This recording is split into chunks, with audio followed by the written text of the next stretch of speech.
നമസ്കാരം.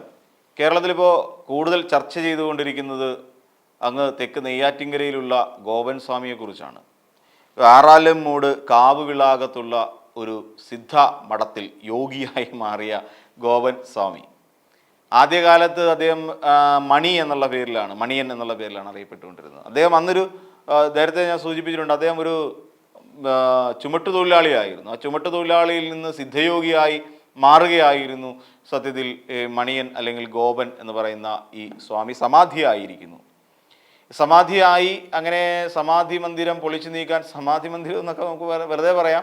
ആ കല്ലറ മക്കൾ എന്ത് ചെയ്തു, അദ്ദേഹം സമാധിയാകാൻ പോകുന്നു എന്ന് പറഞ്ഞപ്പോൾ തന്നെ എവിടെയോ പത്മാസനത്തിൽ കൊണ്ടിരുത്തിയിട്ട് പത്മദള ശിലയിൽ കൊണ്ടുവന്ന് ഇരുത്തിയിട്ട് അതിൻ്റെ മേളിൽ കോൺക്രീറ്റ് ഇട്ട് മൂടി. ഇതാണ് സംഭവം നടന്നത്. കൊലപാതകം എന്ന് തന്നെ നമുക്ക് പച്ച മലയാളത്തിൽ പറയാം. അതാണ് അവിടെ ചെയ്തത്. എന്നിട്ട് ഇപ്പോൾ പറയുന്ന ഹിന്ദു വികാരം വ്രണപ്പെടുന്നു. എവിടെയും വ്രണപ്പെടാൻ കുറേ സാധനങ്ങളുണ്ട്. അതാണ് ഏറ്റവും വലിയ പ്രശ്നം. എന്ത് പറഞ്ഞാലും വ്രണപ്പെടലുകളാണ്. ഹിന്ദു വികാരത്തെ വ്രണപ്പെടുത്തുന്നു. അതാണിപ്പം ഞങ്ങൾ ചെയ്തുകൊണ്ടിരിക്കുന്നത്. അതായത് ഈ പോലീസ് സംഘം ചെയ്തുകൊണ്ടിരിക്കുന്നത് വ്രണപ്പെടുത്തലാണ് എന്ന് ചൊറിഞ്ഞു വ്രണമാക്കുകയാണോ എന്നറിയില്ല. എന്നാലും കാണിച്ചു കൂട്ടിയ തോന്നിവാസമാണ് എന്ന് അംഗീകരിച്ചു തരാൻ ഈ പറയുന്ന മക്കൾക്ക് കഴിയുന്നില്ല. അച്ഛൻ സമാധി ഇരിക്കാൻ പോകുന്നു എന്ന് പറയട്ടെ, ചത്തോന്നെങ്കിലും നോക്കണ്ടേ, എന്നിട്ടല്ലേ കോൺക്രീറ്റ് കോരിയിടേണ്ടത്. എന്നിട്ട് കോൺക്രീറ്റ് ഇട്ട് സ്ലാബ് ഇട്ട് മൂടി. ജനങ്ങൾക്ക് അവകാശമുണ്ടെന്ന് ആ മനുഷ്യൻ എന്ത് സംഭവിച്ചു എന്നറിയാൻ, അതെന്തെങ്കിലും ആയിക്കൊണ്ട് പോട്ടെ. ഇങ്ങനെയുള്ള ചില അന്ധവിശ്വാസങ്ങളുണ്ട്. നമുക്കറിയാം എലന്തൂരിൽ സംഭവിച്ചത് നമുക്കറിയാം.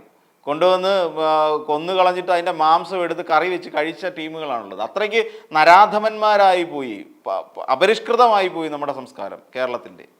അന്ധവിശ്വാസങ്ങൾ ചിലയിടങ്ങളിൽ അതിവ്യാപകമായിക്കൊണ്ടിരിക്കുന്നു. എന്നിട്ട് പറയുകയാണ്, ആ അന്ധവിശ്വാസത്തിനെ ചോദ്യം ചെയ്തു കഴിഞ്ഞാൽ പറയുകയാണ്, പുരോഗമനവാദക്കാർ ഇവിടെ ഹിന്ദു വിശ്വാസത്തെ വ്രണപ്പെടുത്തുന്നു.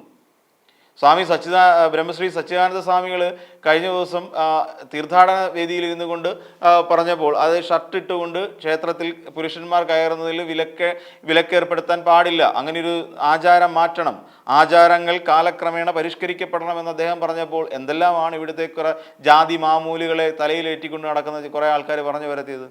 NSSൻ്റെ നേതാവ് തന്നെ പറഞ്ഞില്ല, അയാൾ എന്ന് വിളിച്ചിട്ടല്ലേ അദ്ദേഹത്തെ അഭിസംബോധന ചെയ്തത്. അപ്പോൾ ഇങ്ങനെ കുറേ ആൾക്കാരുണ്ട്. ഇങ്ങനെ അനാചാരങ്ങളെയും അന്ധവിശ്വാസങ്ങളെയും തലയ്ക്കുള്ളിൽ കൊണ്ടു നടക്കുന്ന കുറേയധികം ആളുകൾ. ഇപ്പോൾ പഞ്ചാബിൽ നിന്ന് ഒരു വാർത്ത വരുന്നുണ്ട്. പഞ്ചാബിലൊരു സ്വാമി, അയാളുടെ പേര് അശുതോഷ് മഹാരാജ് എന്നാണ്. കുറേ പൊട്ടന്മാർ, കുറേ മണ്ടന്മാർ, വിവരമില്ലാത്തവന്മാർ കഴിഞ്ഞ 11 വർഷമായിട്ട് ഈ അശുതോഷ് മഹാരാജാൻ്റെ ശരീരം എടുത്ത് ഫ്രീസറിനകത്ത് വെച്ചേക്കുകയാണ്. ഫ്രീസറിൽ. അപ്പോൾ ആ മൃതദേഹത്തിൻ്റെ അവസ്ഥ നിങ്ങളൊന്ന് ആലോചിച്ച് നോക്ക്. കഴിഞ്ഞ 11 വർഷമായിട്ട് ഫ്രീസറിൽ വെച്ചിരിക്കുന്ന ഒരു മൃതദേഹം.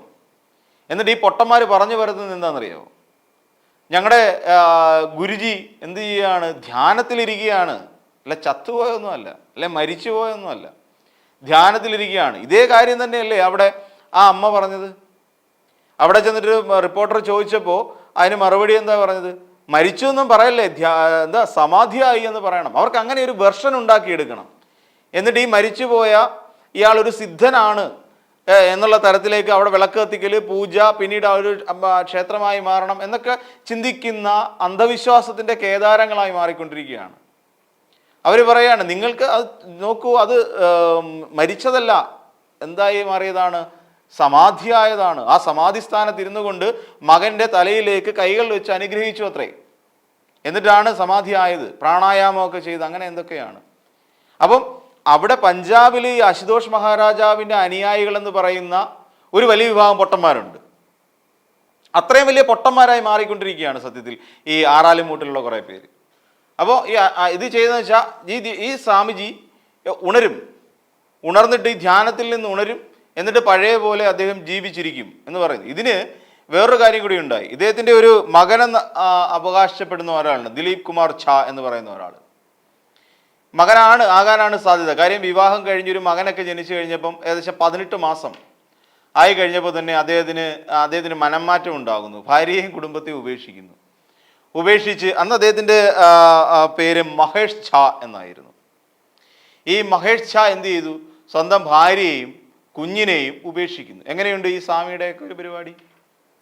എന്നിട്ട് അദ്ദേഹം പോയി ദിവ്യജ്യോതി ജാഗൃതി സംസ്ഥാൻ എന്ന് പറയുന്ന ഒരു സംഘടനയ്ക്ക് രൂപം നൽകുന്നു. അങ്ങനെ സംഘടനയ്ക്ക് രൂപം നൽകിക്കൊണ്ട് അയാളുടെ ഗുരുജിയായി മാറുന്നു. ഗുരുജിയായി മാറുന്നു. ലക്ഷക്കണക്കിന് അനുയായികൾ ഈ പറയുന്ന സന്യാസിക്ക് വരികയാണ്. ഇത് ഇങ്ങനെ സന്യാസികളുടെ അശുതോഷ് മഹാരാജൻ ഇങ്ങനെ സന്യാസികളുടെ ഈ അനുയായികളുടെ എണ്ണം ഇങ്ങനെ കൂടി വരികയാണ്. നമ്മളൊന്ന് ആലോചിക്കാം, മഹേഷ് ഝാ, ആ മഹേഷ് ഝാ വന്നിട്ട് പിന്നീട് അശുതോഷ് മഹാരാജാകുന്നു. സ്വന്തം മക്കള്, ഒരു മോനും ഭാര്യയും പെരുവഴിയിലാകുന്നു. എന്നിട്ട് ഇതെല്ലാം രൂപീകരിച്ചു, അനുയായികളുടെ എണ്ണം കൂടുന്നു. അപ്പോൾ അങ്ങനെ അതിൻ്റെ ഇടയിലാണ് അദ്ദേഹം 83-ലാണ് ഇദ്ദേഹം സ്വയം സന്യാസിയാണ് എന്ന് പറഞ്ഞ് അദ്ദേഹം പോകുന്നത്. എന്നിട്ട് വീണ്ടും ഇദ്ദേഹം വന്ന് ഒടുവിൽ പ്രായം കൂടി കഴിഞ്ഞപ്പോൾ അയാൾ സമാധിയല്ല, മരിച്ചു കഴിഞ്ഞ സമയത്ത് അദ്ദേഹത്തിൻ്റെ ജഡമെടുത്ത് ഫ്രീസറിൽ വെക്കുന്നു. അപ്പോൾ ഇദ്ദേഹത്തിൻ്റെ ദിലീപ് കുമാർ ഝാ എന്ന് പറയുന്ന മകൻ വന്നിട്ട് പറഞ്ഞു, ഇത് ശരിയാവില്ല, എൻ്റെ അച്ഛനെ ഹിന്ദു മത ആചാരപ്രകാരം സംസ്കരിക്കാനുള്ള അവകാശം തനിക്കാണ്, അതുകൊണ്ട് അച്ഛൻ്റെ മൃതദേഹം എനിക്ക് വേണം. ഈ പൊട്ടന്മാരായ അനുയായികൾ പറഞ്ഞു വിട്ടുതരത്തില്ല. സംസ്കരിച്ചു കഴിഞ്ഞാൽ അദ്ദേഹം ഇല്ലാണ്ടായി പോവും. കാര്യം എങ്ങനെ സംസ്കരിക്കും? ധ്യാനത്തിലിരിക്കുന്ന തങ്ങളുടെ നേതാവിനെ അല്ലെങ്കിൽ ഈ പറയുന്ന സന്യാസി വര്യനെ കൊണ്ടുപോയി ഹിന്ദു മതാചാരപ്രകാരം ദഹിപ്പിക്കുകയോ അദ്ദേഹം ഉണരുമെന്നേ. എത്ര പൊട്ടന്മാരാണെന്ന് ആലോചിച്ച് നോക്കുക. അതിൻ്റെ ഒരു പുതിയ വെർഷനാണ് ഇപ്പം ആറാലമ്മൂട് സംഭവിച്ചുകൊണ്ടിരിക്കുന്നത്. ഒരു പുതിയ വെർഷൻ. അച്ഛൻ മരിച്ചിട്ടില്ല, അച്ഛൻ സമാധിയായിപ്പോയി. എങ്ങനെയുണ്ട്?